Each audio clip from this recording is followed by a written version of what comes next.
ঈদে কি বাড়ি আসবি না? ঈদে বাড়ি আসবো কিনা বলতে পারছি না বাবা। তোমার অ্যাকাউন্টে টাকা পাঠিয়ে দিয়েছি বাবা। আমার প্রমোশন হয়েছে, স্যালারিও বেড়েছে, পুরো 1 লাখ। আলহামদুলিল্লাহ। বাবা একটু লাইনে থাকো। বাবা তুমি তো বলেছিলে পিতৃঋণ কখনো শোধ হয় না। তুমি 26 বছরে আমার পিছনে যত টাকা খরচ করেছো, তুমি কি জানো আগামী 5 বছরে সেই টাকা তোমায় ফিরিয়ে দিতে পারবো? আমার এখন স্যালারি মাসে 1 লক্ষ টাকা বাবা। ও এই কথা, তাহলে শোন, তোকে একটা গল্প বলি। বলো বাবা।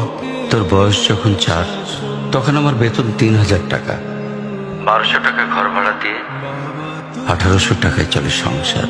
আমি আমার সাধ্যমতো সারা জীবন চেষ্টা করেছি তোর মাকে সুখী করতে, প্রতি ঈদে কোরবানি দিতে। তোকে যেবার প্রথম স্কুলে ভর্তি করালাম, সেবারই প্রথম আমরা আমাদের কোরবানি দিতে পারিনি।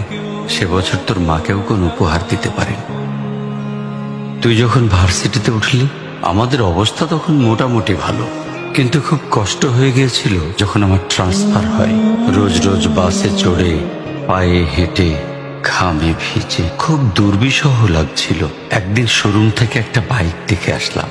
সে রাতে আমি স্বপ্নেও দেখেছিলাম আমি বাইকে চড়ে অফিসে যাচ্ছি। পরের দিন তুই বায়না ধরলি, জার্নি করতে তোর কষ্ট হয়।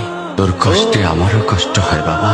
আমি বাইকটা তোকে কিনে দিয়েছিলাম। তুই এখন লাখ টাকা বেতন পাচ্ছিস, কিন্তু মনে করে দেখ, অন্য মাইনে দিয়ে ব্র্যান্ড নিউ মোবাইলে হেডফোন কানে লাগিয়ে সারা রাত গান শুনেছিস, পিকনিক করেছিস, ট্যুর করেছিস। তোর প্রতিটা দিন ছিল স্বপ্নের মতন। আর তোর টাকা নিয়ে আমি এখন হার্টের বাইপাস করাই, ডায়াবেটিক মাপাই।